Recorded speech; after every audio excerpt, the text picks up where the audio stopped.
तो ये हो गया दिन भर का रिवीजन। अब पाठशाला की पहली क्लास। पीएम मोदी का रूस में जबरा स्वागत। इधर कांग्रेस में आग लग गई। मोदी पुतिन की मीटिंग के बीच भी राहुल कांग्रेस का कैसे एजेंडा सेट है। पुतिन मोदी की मीटिंग और अमेरिका से लेकर चीन तक क्यों आंखें गड़ाए बैठे हैं। इस मीटिंग में क्या होने वाला है, भारत के लिए इसका क्या मतलब है, सबसे पहले इसका चर्चा।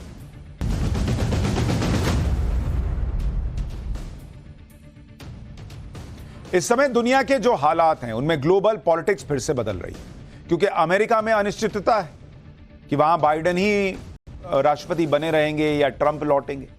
यूके में तो सत्ता परिवर्तन हो ही गया, मैंने आपको बताया था। फ्रांस में मैक्रो कमजोर हो गए हैं, अभी आपको खबर बताई कि वहां पर किसी को बहुमत नहीं आया। इन बदले हुए हालात में ग्लोबल डिप्लोमेसी भी बड़ी इंपॉर्टेंट हो गई, क्योंकि दुनिया में इस वक्त दो बड़े युद्ध चल रहे हैं। एक तो रशिया यूक्रेन वाला चल ही रहा है, दूसरा गाजा वॉर चल रहा है। और जब ग्लोबल पॉलिटिक्स बदल रही है तो डिप्लोमेसी में एक्टिव रहना जरूरी हो जाता है। और इसलिए आप देखिए कि आज हर जगह प्रधानमंत्री नरेंद्र मोदी के रूस दौरे की चर्चा हो रही है। यह दौरा इसलिए भी बड़ा इंपॉर्टेंट है क्योंकि तीसरी बार पीएम बनने के बाद पहली बार नरेंद्र मोदी अगर किसी देश के द्विपक्षीय दौरे पर गए हैं तो वो रूस गए हैं। भाई इटली गए थे तो वहां तो समिट था, यहां दो देशों का जो संबंध है, द्विपक्षीय दौरा है, उसमें सबसे पहले नरेंद्र मोदी उठे चले गए रूस। यानी जब दुनिया में उथल पुथल हो रही है, सभी बड़े देश एक दूसरे को अपनी ताकत दिखा रहे हैं, लोग चाहते हैं कि रूस से ज्यादातर देश दूरी बना के रखें, अमेरिका और यूरोप यही तो चाहता है।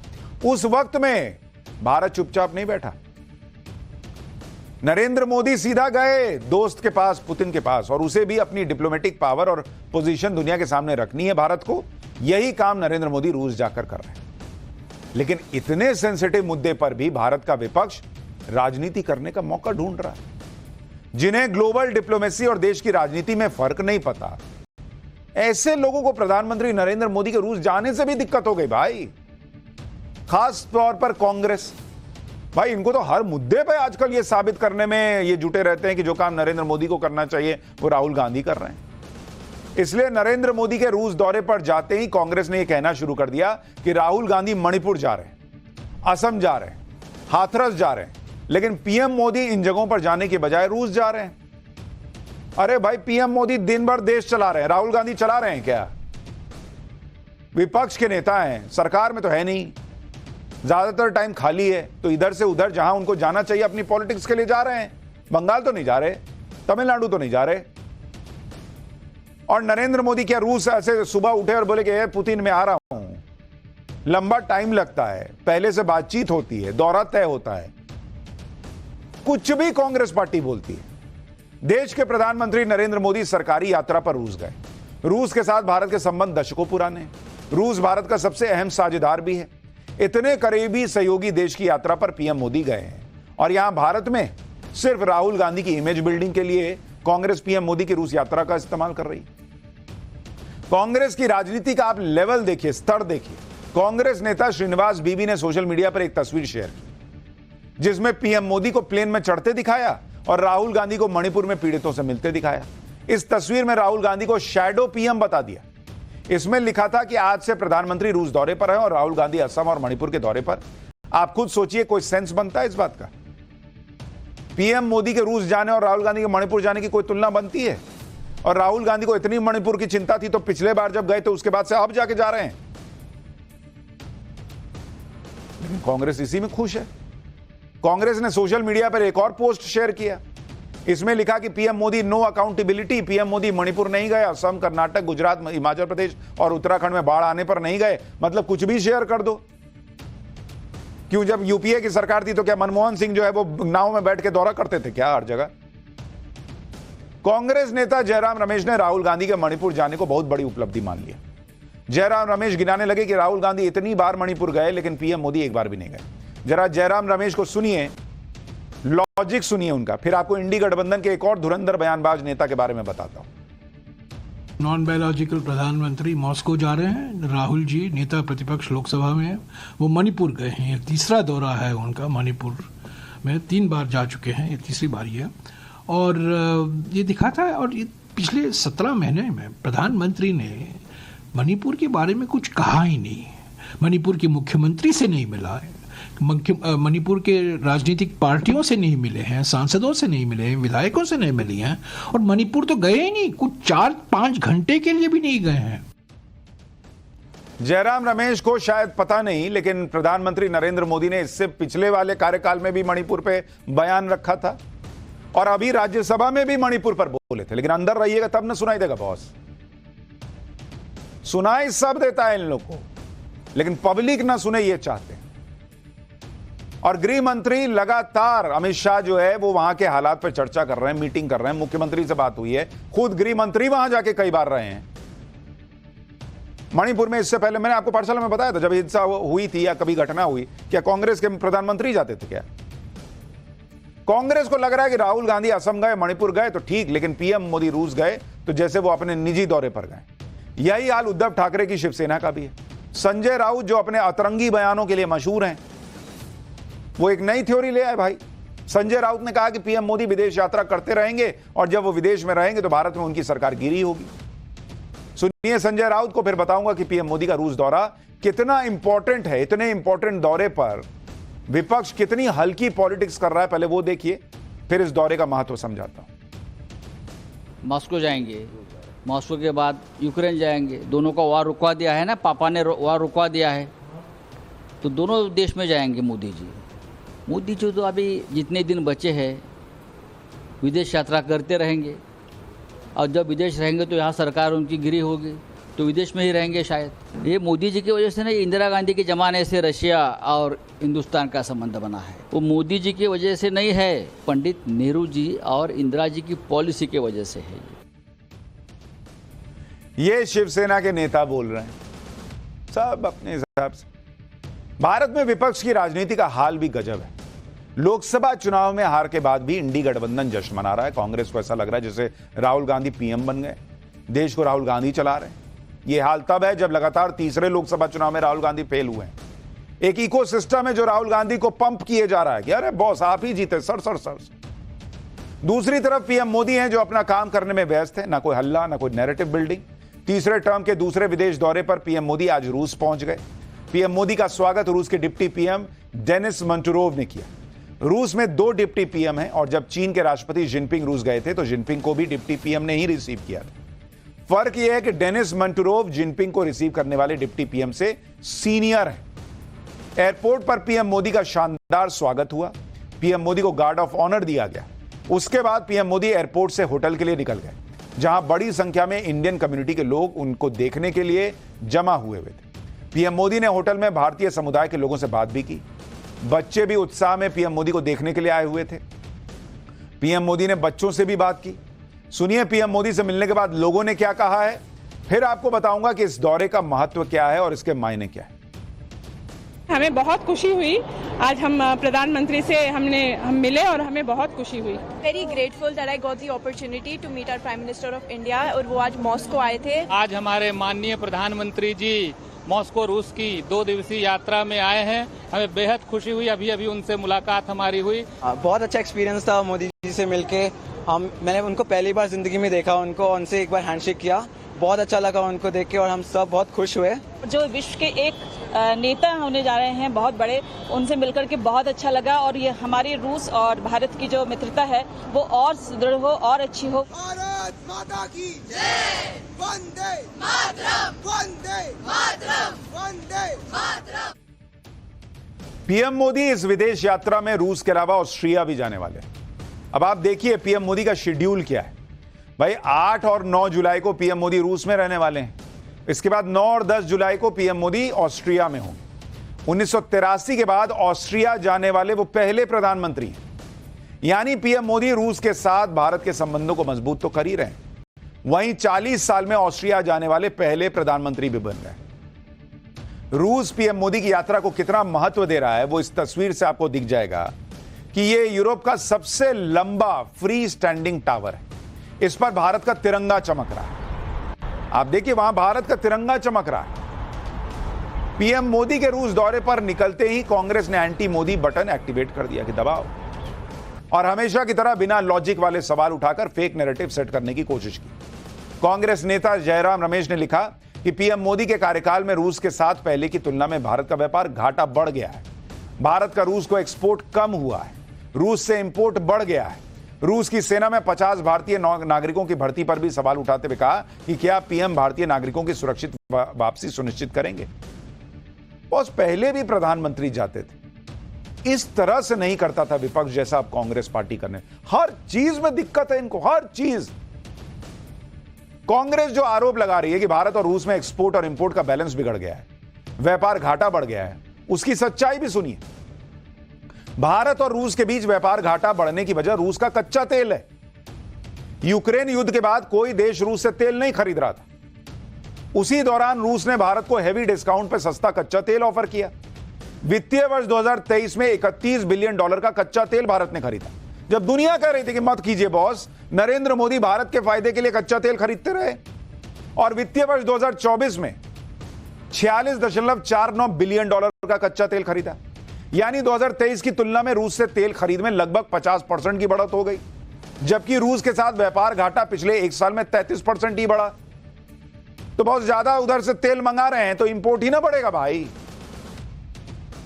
हर चीज मतलब इंपोर्ट बढ़ रहा है क्योंकि देश का फायदा हो सके। कांग्रेस उसमें भी अपना घुमा के जो है वो सेट कर दी मामला। अरे कभी तो सच बोलिए, कभी तो फैक्ट पे बात कीजिए बॉस। बड़ी बात यह है कि भारत ने रूस से कच्चा तेल बहुत ही सस्ती दर पर खरीदा और इसी कच्चे तेल की वजह से भारत में महंगाई भी बहुत हद तक कंट्रोल में रही। इतना ही नहीं, ग्लोबल ट्रेड रिसर्च इनिशिएटिव ने भी माना कि रूस के साथ व्यापार घाटा चिंता की बात नहीं है, यह वित्तीय घाटा कच्चा तेल खरीदने से बढ़ा। भारत यह कच्चा तेल रिफाइन करके बेच रहा है जिससे भारत को ही फायदा हो रहा है। दुनिया को सब समझ में आता है, या तो कांग्रेस को समझ में नहीं आता, इधर का सोचने का लेवल कम है, और नहीं तो समझ के भी पब्लिक को जो है घुमा देते हैं। ट्रेड के साथ कांग्रेस ने जिन 50 भारतीय नागरिकों के रूस की सेना में भर्ती होने का मुद्दा उठाया, उसकी सच्चाई भी सुनिए। मजे की बात यह है कि कांग्रेस जो मांग कर रही है उस पर सरकार पहले एक्शन ले चुकी है। 3 जुलाई को ही विदेश मंत्री जयशंकर ने रूस के विदेश मंत्री से इस मुद्दे पर चर्चा की थी। भारत ने रूस की सेना में भारतीयों की भर्ती पर कड़ी नाराजगी जताई थी। एस जयशंकर ने कहा कि रूस की सेना में भारतीयों की भर्ती पर कंप्लीट रोक लगे, जिससे भविष्य में कोई भारतीय नागरिक रूस की सेना में भर्ती ना हो और जितने भी भारतीय नागरिक रूस की सेना में हैं वो वापस भेजे जाएं। इससे पहले जून में ही रूस की सेना में भर्ती 10 भारतीयों को वापस ऑलरेडी भेजा जा चुका है और इसकी जानकारी विदेश मंत्रालय खुद मीडिया को दे चुका है। फिर वही बात कांग्रेस की, आधा मिटा के और उसके बाद पब्लिक के सामने डाल दो। कांग्रेस पीएम मोदी और मनमोहन सिंह की तुलना भी कर रही है और इसी आधार पर पीएम मोदी पर निशाना साध रही है। लेकिन कांग्रेस यह भूल जाती है कि रूस और यूक्रेन युद्ध के दौरान पीएम मोदी की कूटनीति की खुद मनमोहन सिंह तारीफ कर चुके हैं। सितंबर 2023 में एक इंटरव्यू में मनमोहन सिंह ने ही कहा था कि नई विश्व व्यवस्था को संचालित करने में भारत की अहम भूमिका है। रूस यूक्रेन युद्ध के दौरान शांति की अपील करने के साथ साथ भारत ने अपने आर्थिक हितों और संप्रभुता को प्राथमिकता देकर बिल्कुल सही किया। यह मनमोहन सिंह बोल चुके हैं। लेकिन राहुल गांधी और उनका इकोसिस्टम यह माने तब तो, मान लेंगे तो फिर राहुल गांधी की जयकार कैसे होगी।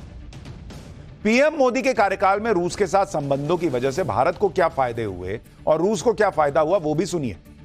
2023-24 में रूस के डिस्काउंटेड कच्चे तेल की वजह से भारत को 2 लाख करोड़ से ज्यादा की बचत हुई है। 2 लाख करोड़।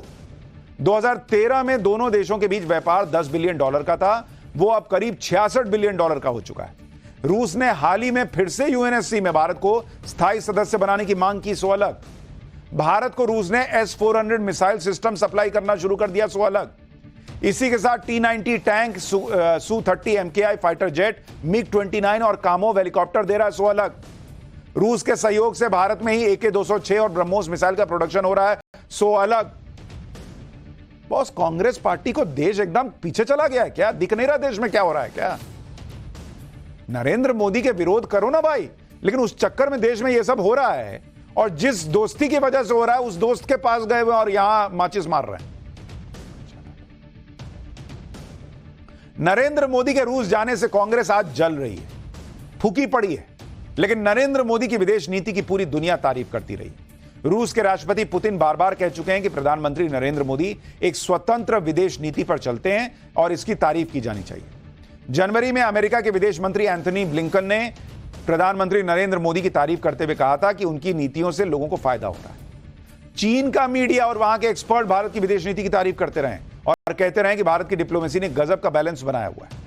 पाकिस्तान में वहां के नेता कहते रहे कि भारत और प्रधानमंत्री नरेंद्र मोदी की विदेश नीति अपने देश के लिए भले के लिए होती है और वो किसी के सामने झुकते नहीं।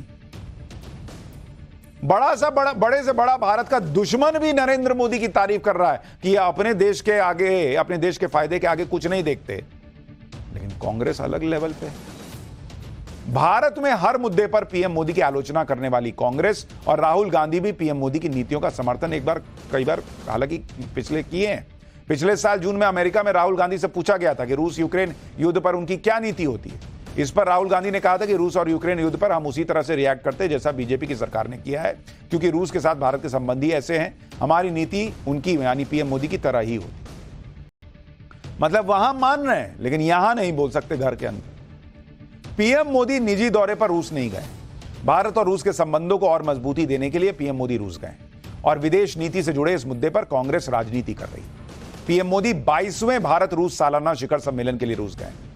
2021 में 21वें भारत रूस सालाना शिखर सम्मेलन के लिए रूस के राष्ट्रपति पुतिन भारत आए थे। पीएम मोदी की यात्रा पर सवाल उठाने वाली कांग्रेस को अच्छे से पता है कि अन्य देशों के साथ जो कमिटमेंट होते हैं वो पूरे करने होते हैं। पीएम मोदी की जगह कोई भी प्रधानमंत्री होता तो वो रूस जाता। अब आप ये भी देखिए कि पीएम मोदी का रूस दौरा कितना इंपॉर्टेंट है। रूस यूक्रेन जंग के बाद पीएम मोदी और पुतिन की यह पहली मुलाकात है और दोनों देशों के बीच रक्षा सहयोग और डिफेंस सप्लाई पर भी चर्चा संभव है। द्विपक्षीय संबंधों पर, व्यापार और ऊर्जा जरूरतों पर भी फोकस रहेगा। चीन और रूस के बढ़ते संबंधों के बीच पीएम मोदी का दौरा महत्वपूर्ण है। रूस की सेना में भारतीय नागरिकों की भर्ती पर भी चिंता जो जताई गई है उस पर भी बातचीत होगी। रूस यूक्रेन के बीच शांति प्रयासों पर भी पीएम मोदी की नजर है।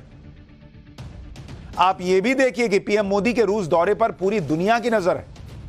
यह कोई छोटी बात है, कोई छोटी बात नहीं है कि अमेरिका और पश्चिमी देशों ने रूस का बहिष्कार किया हुआ है, उसके बाद भी भारत के प्रधानमंत्री रूस जा रहे हैं। रूस की सरकार के प्रवक्ता का तो कहना है कि पीएम मोदी के रूस दौरे को पश्चिमी देशों को रूस के दौरे से पश्चिमी देशों को जलन हो रही है। पश्चिमी देश पीएम मोदी के दौरे को बारीकी से देख रहे हैं। पश्चिमी देश पीएम मोदी की यात्रा को बहुत महत्वपूर्ण मान रहे हैं। भारत रूस संबंधों के लिए पीएम मोदी की यात्रा बहुत महत्वपूर्ण है। ये है नरेंद्र मोदी, जिनको लोग सोच रहे हैं कि यहां उनकी सरकार कमजोर हो गई। ना यहां कमजोर हुई, ना दुनिया में भारत को वो कमजोर होने दे रहे हैं। अगर रूस से संबंध बनाने हैं तो बनाने हैं। अमेरिका फूफा की तरह नाराज होकर बैठे या यूरोप बैठे, नरेंद्र मोदी को फर्क नहीं पड़ता अगर भारत का फायदा दिखता है तो। और इसी से साफ है कि दुनिया पीएम मोदी की रूस यात्रा से कितनी बेचैन है, जिस तरह के रिएक्शन आ रहे हैं।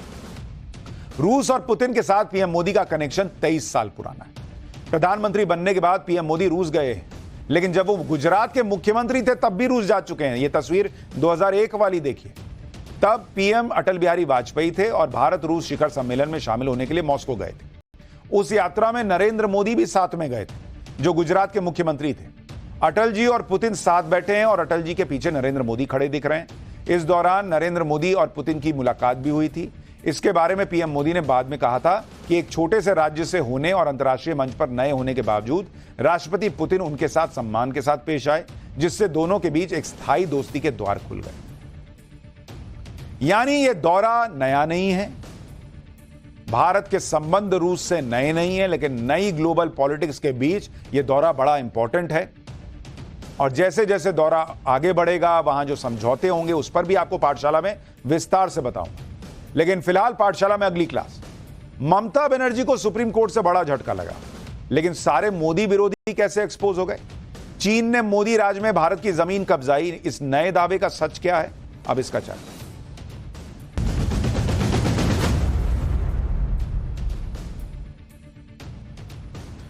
एक तरफ प्रधानमंत्री नरेंद्र मोदी हैं, जो देश की पॉलिटिक्स में फंसे बिना भारत के हितों को साधने के लिए रूस पहुंच गए। दूसरी तरफ विपक्ष की कोशिश यह है कि कैसे नरेंद्र मोदी के खिलाफ अपनी राजनीति की ब्रांडिंग करें, फिर चाहे उनकी राजनीति में कितने ही विरोधाभास क्यों ना हो। जैसे राहुल गांधी कभी हाथरस जाते हैं, कभी मणिपुर जाते हैं, लेकिन इसे दिखाकर उनके लोग राहुल गांधी की ब्रांडिंग करने में जुटे हैं। जबकि सच्चाई यह है कि राहुल गांधी जब हाथरस जाते हैं या मणिपुर जाते हैं तो यह सवाल भी उठना जरूरी है कि वो तमिलनाडु क्यों नहीं गए, या फिर संदेश खाली पर क्यों नहीं बोले, वहां क्यों नहीं गए। अगर राहुल गांधी को वाकई पीड़ितों की चिंता है तो वो पीड़ित सिर्फ बीजेपी शासित राज्य में ही क्यों दिखते हैं, अपने सहयोगियों के राज्य में क्यों नहीं दिखते? तमिलनाडु में क्या हो रहा है वो उनको क्यों नहीं दिखता? बंगाल में क्या हो रहा है वो उनको क्यों नहीं दिखता? यह सवाल सिर्फ कांग्रेस से नहीं, पूरे मोदी विरोधी इंडी गठबंधन से है कि उनके लिए किसी महिला की इज्जत, किसी आम आदमी के जान की कीमत, किसी बेरोजगार की समस्याएं, किसी छात्र की चिंताएं, ये सब तभी मायने रखती हैं जब ये सारे लोग, महिला, बच्चे, बुजुर्ग, छात्र सब जो हैं वो बीजेपी शासित राज्य में पीड़ित होंगे। तब फिर तो समस्या से मतलब नहीं है, पब्लिक से मतलब नहीं है, आपको खाली पॉलिटिक्स से मतलब है। मोदी विरोधी इंडी गठबंधन से यह सवाल इसलिए है क्योंकि ममता बनर्जी जैसी नेताओं की भी वो राजनीति है जिसमें संदेश खाली के गुनहगारों को बचाने का आरोप लगता रहे और ये लोग चुप बैठे रहते हैं। और ये सबने देखा कि इस मामले में गुनहगारों की ढाल बनकर कैसे सुप्रीम कोर्ट तक ये इकोसिस्टम पहुंचा। ममता बनर्जी की बात आगे करूंगा, लेकिन पहले देखिए कि राहुल गांधी की राजनीति की दुकान आजकल ऐसे ही चल रही है। वो पीड़ितों से मिलते हैं और मुआवजे की राजनीति करते हैं। जैसे वो पंजाब में अग्निवीर अजय के परिवार से मिले और संसद में आरोप लगा दिया कि अग्निवीर के परिवार को कोई मुआवजा ही नहीं मिला। बाद में हमने आपको दिखाया कि 1 करोड़ रुपया परिवार को मिला है। इसी तरह राहुल गांधी ने हाथरस भगदड़ के मामले में भी मुआवजा पर योगी सरकार को घेर लिया, कहा कि मुआवजा कम है, इसे बढ़ाना चाहिए। आज राहुल गांधी असम गए तो वहां भी उन्होंने बाढ़ प्रभावित लोगों के लिए मुआवजा मांगा, असम के लिए राहत पैकेज की मांग की। नेता प्रतिपक्ष के तौर पर राहुल गांधी का अलग अलग जगह जाना, पीड़ितों से मिलना, उनके लिए आवाज उठाना, इसमें कुछ भी गलत बात नहीं है। बॉस कीजिए, बहुत अच्छी बात है। नेता विपक्ष के दौरे पर यह उनकी जिम्मेदारी भी बनती है, लेकिन दिक्कत तब आ जाती है जब राहुल गांधी इसे लेकर राजनीति करने लगते हैं और खुद फंस जाते हैं। राहुल गांधी ने रविवार को हाथरस हादसे पर मुआवजे की राजनीति की और खुद फंस गए। शुक्रवार को राहुल गांधी हाथरस भगदड़ के पीड़ित परिवारों से मिले। इसके बाद रविवार को उन्होंने यूपी के मुख्यमंत्री योगी आदित्यनाथ को लेटर लिखकर कहा कि यूपी सरकार ने जो मुआवजा घोषित किया है वो बहुत कम है, मुआवजे की राशि को बढ़ाया जाए और उसे जल्द से जल्द दिया जाए। घायलों का समुचित इलाज कराया जाए, उन्हें भी उचित मुआवजा दिया जाए। उम्मीद है कि मामले की गंभीरता को देखते हुए आप सहायता के संदर्भ में किए जाने वाले काम को विशेष प्राथमिकता देंगे। अब राहुल गांधी ने लेटर में स्थानीय प्रशासन को हादसे का जिम्मेदार बता दिया और दोषियों पर सख्त एक्शन की मांग की। सुनिए राहुल गांधी ने हाथरस में मुआवजे पर क्या कहा, फिर बताता हूं कि हाथरस में पीड़ितों को मुआवजा मिला कितना है। शायद सबसे जरूरी बात कि कॉम्पनसेशन सही मिलना चाहिए, क्योंकि ये गरीब परिवार है और मुश्किल का समय है इनके लिए, तो कॉम्पनसेशन ज़्यादा से ज़्यादा। और मैं यूपी के चीफ मिनिस्टर से विनती करता हूँ कि दिल खोल के कॉम्पनसेशन करें। मुआवजा जल्दी से जल्दी देना चाहिए और जितना दिया जा सकता है दिल खोल कर देना चाहिए। यानी हाथरस हादसे को लेकर भी राहुल गांधी ने फिर से वही माहौल बनाने की कोशिश की जो उन्होंने अग्निवीर के परिवार को मिले मुआवजे पर किया। राहुल गांधी ने ऐसा दिखाया कि हाथरस हादसे के पीड़ितों को तो बहुत कम मुआवजा मिला है और मामले की जांच भी सही से नहीं हो रही, जबकि सच यह है कि हाथरस हादसे के ठीक बाद ही योगी सरकार की तरफ से मृतकों के परिवार वालों को 2 लाख रुपए और घायलों को 50,000 रुपए देने का ऐलान किया गया था। इसके अलावा प्रधानमंत्री राष्ट्रीय राहत कोष की तरफ से भी मृतकों के परिवारों को 2 लाख रुपए और घायलों को 50,000 रुपए का ऐलान किया जा चुका है। जहां तक जांच की बात है तो यूपी के सीएम योगी आदित्यनाथ पहले ही इस हादसे की न्यायिक जांच करवा रहे हैं। हादसे का मुख्य आरोपी देव प्रकाश मधुकर भी पकड़ा जा चुका है। हाथरस हादसे पर मुआवजे की जो राजनीति राहुल गांधी ने शुरू की, उसमें अब किसान नेता राकेश टिकैत कूद पड़े। राकेश टिकैत ने हादसे के पीड़ितों से मुलाकात की, कहा कि सरकार को हर परिवार को 50 लाख रुपए का मुआवजा देना चाहिए। राकेश टिकैत ने यह भी कहा कि इस हादसे के लिए नारायण साकार हरि उर्फ सूरजपाल जिम्मेदार नहीं है। एक बार सुनिए राकेश टिकैत ने क्या कहा, फिर बताता हूं कि तमिलनाडु में जहरीली शराब पीने से हुई मौत के बाद जो मुआवजा बांटा गया उस पर कैसे विवाद हुआ है। 50 लाख रुपए जो मृतक है उसके परिवार को मिलना चाहिए और ये सरकार की तरफ से, क्योंकि ये आयोजन जो है वो सरकार करवा रही है, क्योंकि जो पार्टी है जो आज भारत सरकार है वो धार्मिक उसमें ही आ रही है। तो इस तरह के जो हादसे हुए हैं, भाई घटना भी होगी, अगर भीड़ इकट्ठी होगी तो घटना भी होगी। इतने बड़े हादसे किसको जिम्मेदार मानते हैं? देखो जिम्मेदार तो व्यवस्था ही रहती है, व्यवस्था ठीक और पुलिस प्रशासन की जिम्मेदारी बनती है। भाई जो तो भाई क्यों कार्रवाई करो भाई पहली प्राथमिकता सरकार की है कि देश धार्मिक बने, तो भीड़ इकट्ठी हो रही, जनता की राज्यों की क्या गलती है? हादसा हो गया तो अब हादसे की जिम्मेदारी महाराज जी पे क्यों डाल दो भाई? सरकार व्यवस्था करे, ये जिम्मेदारी पूरी सरकार की होती है। किसी हादसे पर मुआवजे को लेकर राजनीति का क्या हाल होता है उसे आप तमिलनाडु के केस से समझ सकते हैं। तमिलनाडु में जहरीली शराब पीने से 65 लोगों की जान चली गई। तमिलनाडु सरकार ने पीड़ित परिवार को 10 लाख का मुआवजा देने का ऐलान किया, लेकिन मद्रास हाईकोर्ट ने मुआवजे की इतनी ज्यादा रकम पर सवाल उठा दिए। मद्रास हाईकोर्ट ने सरकार से पूछा कि आप कैसे इतनी बड़ी रकम दे सकते हैं। मद्रास हाईकोर्ट ने तमिलनाडु सरकार को अपने फैसले पर पुनर्विचार करने के लिए कहा। तमिलनाडु तो राहुल गांधी गए नहीं, लेकिन हाथरस चले गए। आज मणिपुर भी चले गए। राहुल गांधी की इसी सेलेक्टिव राजनीति पर सवाल उठते हैं, क्योंकि वो हाथरस जाएं या मणिपुर जाएं किसी को कोई दिक्कत नहीं, लेकिन जब उनके लोग और उनका इकोसिस्टम ऐसी जगहों पर जाने के बहाने मोदी विरोध की राजनीति जो है वो अंदर घुसेड़ देता है, तो फिर कांग्रेस और राहुल गांधी की सेलेक्टिव राजनीति पर सवाल उठते हैं। राहुल गांधी आज मणिपुर गए, उन्होंने मणिपुर का सवाल संसद में भी उठाया था। आज जब वो मणिपुर गए तो कांग्रेस ने ऐसा माहौल सेट कर दिया जैसे राहुल गांधी ने मणिपुर जाकर सब ठीक कर दिया। राहुल गांधी ने मणिपुर जाकर वहां रिलीफ कैंप्स में लोगों से मुलाकात की और फिर वही किया जो वो करते आए। मणिपुर को लेकर पीएम मोदी को टारगेट करना शुरू कर दिया। राहुल गांधी की राजनीति का सबसे जरूरी हिस्सा यही बन गया है कि हर बात में नरेंद्र मोदी को घेरो। आज भी राहुल गांधी ने यही किया। कैसे मणिपुर के बहाने पीएम को राहुल गांधी ने घेरा, पहले वो देख लीजिए। मैंने सोचा था कि ग्राउंड पे काफ़ी इम्प्रूवमेंट होगा, मगर दुख की बात है कि वो इम्प्रूवमेंट नहीं हुआ। कैंप्स में मैं कम्युनिटीज से मिला, उनके दिल की बात सुनी, दर्द आंखों से देखा, और मैं प्रधानमंत्री से रिक्वेस्ट करता हूं कि वो देश के प्रधानमंत्री हैं, मणिपुर एक प्रदेश है और प्रधानमंत्री को बहुत पहले विजिट करना चाहिए था, मगर मणिपुर को ज़रूरत है कि हिंदुस्तान के प्रधानमंत्री यहाँ आए और जो यहाँ हो रहा है उसको समझने की कोशिश करें और जनता की जो आवाज़ है, जनता का जो दुख है, दर्द है, उसको सुने। इससे बहुत फ़ायदा होगा, मणिपुर की जनता में कॉन्फिडेंस आएगी। तो मेरी रिक्वेस्ट है कि प्रधानमंत्री को यहाँ आना चाहिए। मणिपुर के लोग भी चाहते हैं, शायद पूरा देश चाहता है